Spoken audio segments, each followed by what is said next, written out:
Welcome everybody to the Business Podcast, where we pour out weekly business lessons from entrepreneurs and business owners from around the world. This week's episode is brought to you by me and my brand new super retreats. If you're a business owner, if you're an entrepreneur and you want to learn how to grow or scale your business, go to superjoepardo.com/retreats to learn more, and I'll talk more about it later on in this episode. I'm your host, Super Joe Pardo, and today I want to talk about goals. Now, I've talked about a lot of different topics over the last, almost 4 years now. I've been doing this show, and today I want to talk about how I go about setting my goals. I try to keep things as simple as possible. I'm just clicking over here to look at my list of things I want to accomplish in a year. So with 2018, everybody likes to start off with like, oh, how am I going to, lose weight and grow my business and do these other things and be a better father and be a better mother and be a better this or that or do more of this, how to get more involved. Well, these types of things can definitely be overwhelming. And I'm sure you've heard the idea that, you need to break them down into bite-sized pieces so that you can digest them and you can accomplish them.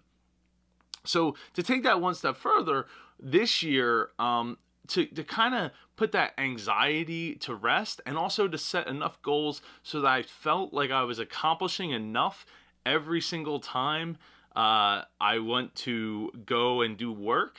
I don't want to feel like, well, yeah, I got A, B, and C done, but I have so many things to do, and I need to make sure that I'm getting all these other jobs done. And before I know it, it's going to be the end of the month, then it's going to be the next month, and before you know it, an event's going to be here, this is going to be there, and I'm just going to be running around like a chicken with my head cut off. And we want to try to avoid that. I get stressed out. The fact that there's things out there that I need to do really, really stresses me out. Like, I get so wrapped up in, like, what is there left to be done? What things am I leaving untouched? And then there's things that are, like, not even close to needing to be done anytime soon, but yet I still feel the need to get anxious about it and be like, I gotta do this thing. This isn't for a whole nother year I gotta worry about this thing. But because it's still on my plate, it's taking up the space up here in my head.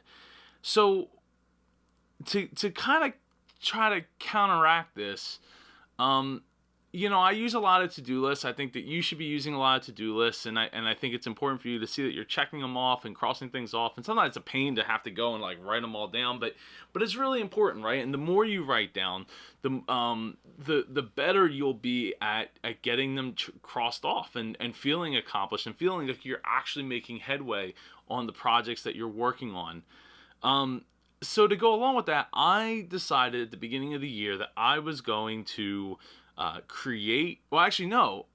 even the beginning of the year. I think it was like the end of February. It was the end of February. I decided I was going to create a list, a running list of goals that I was going to accomplish every single month. And as long as I accomplish those goals, then I'm going to feel good about the progress that I am making.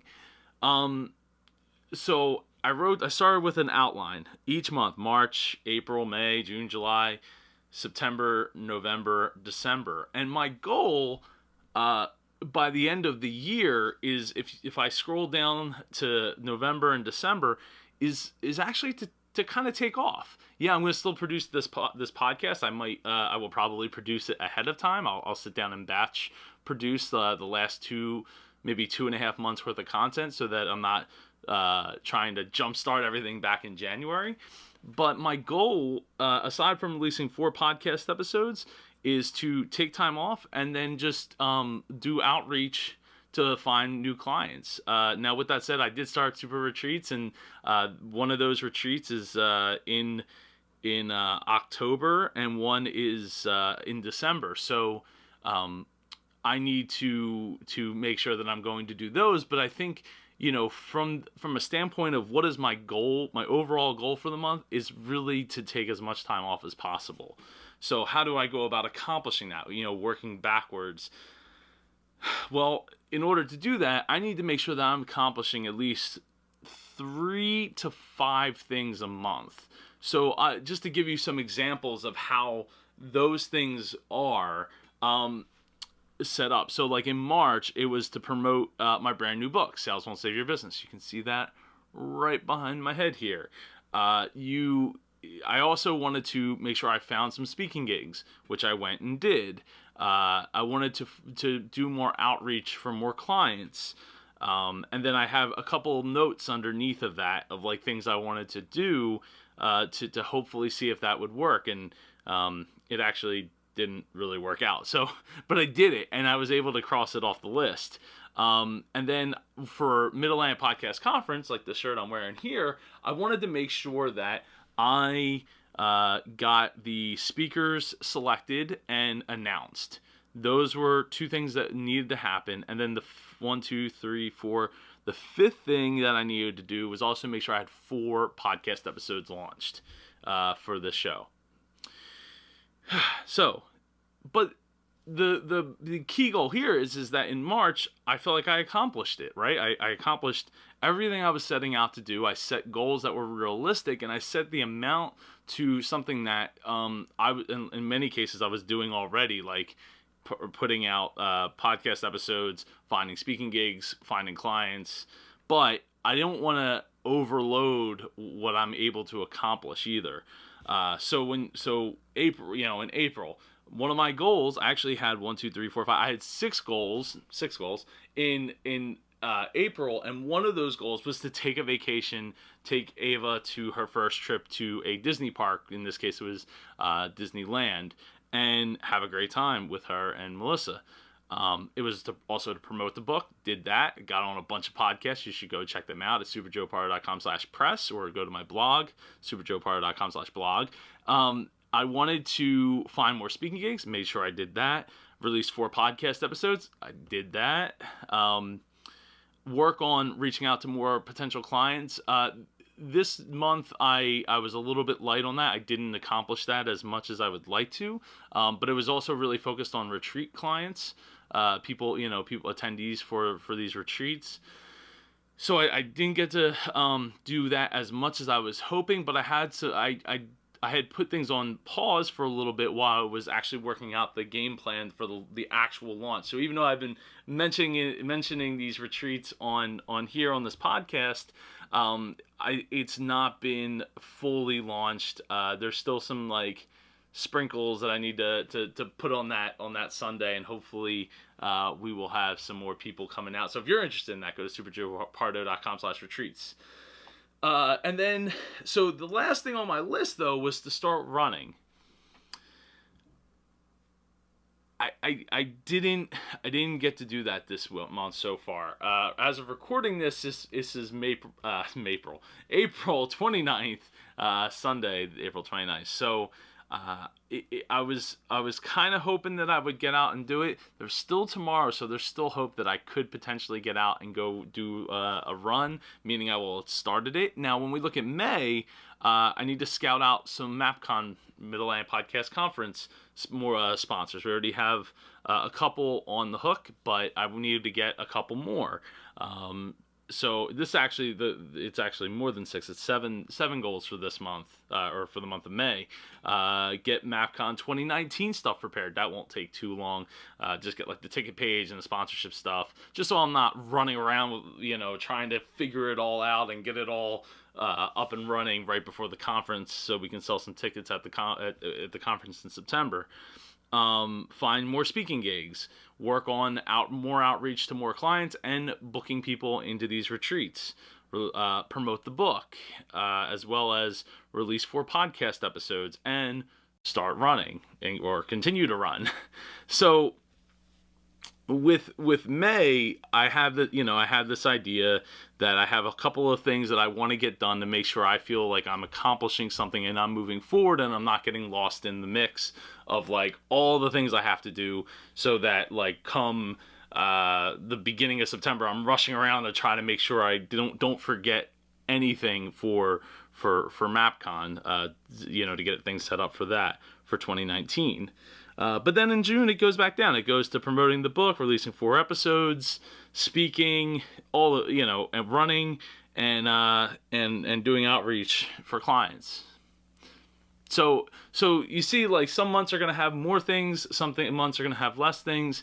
But if you find yourself trying to jam too many things into one month, that's when you start losing yourself and you start wanting to work all the time and stay working in your business instead of on your business. And that's one of those things where creating these lists puts you in a mind frame where I could be like, okay, these 2 things I can actually offload to one of my VAs, to help me accomplish those goals so that I don't have to do all of them. But at the same time, I don't have to keep them at the top of my mind, constantly keeping me up at night. I have enough things keeping me up at night. I don't need these things, these little details to do that for me. So, I just want you to think about creating a running list of goals that you're going to try to accomplish per month.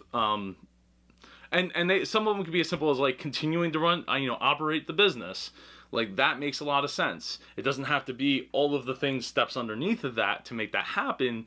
But there's just very specific things that you want to make sure that they are there. You're like, I'm going to accomplish this month. I'm going to start this. I'm going to run this. I'm going to finish up this project. And it's not in a calendar. You could put it in a calendar, but I prefer to have, like I said, short list, like 4 to 5, maybe 6 things, to be able to put it in perspective for you, so you can see things, the big picture of the whole year, that you're going to accomplish everything that you need to do and help keep yourself accountable. So, all right. Anyway, I'm going to get out of here.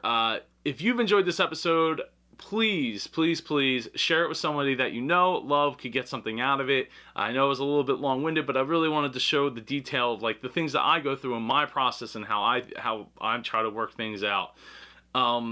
Anyway, I think that if you enjoyed this, you should share it. Sharing is caring. You could leave an iTunes review or click the like button on YouTube if you're watching the video. Anyway, last but not least, this episode has been brought to you by Super Retreats. That's my Super Retreats. And you can check out more information if you're a business owner or entrepreneur who wants to grow and or scale your business while getting some relaxation, education, and transformation on in your life. Go to superjoepardo.com/retreats. And I look forward to seeing all of you and speaking to all of you next week. Have an amazing week. Thanks for joining us for this episode of The Business Podcast featuring Super Joe Pardo. Get more business content at superjoepardo.com. If you or someone you know would like to be a guest on The Business Podcast, send an email to joe@superjoepardo.com. The Business Podcast is copyrighted to 234 Solutions, LLC.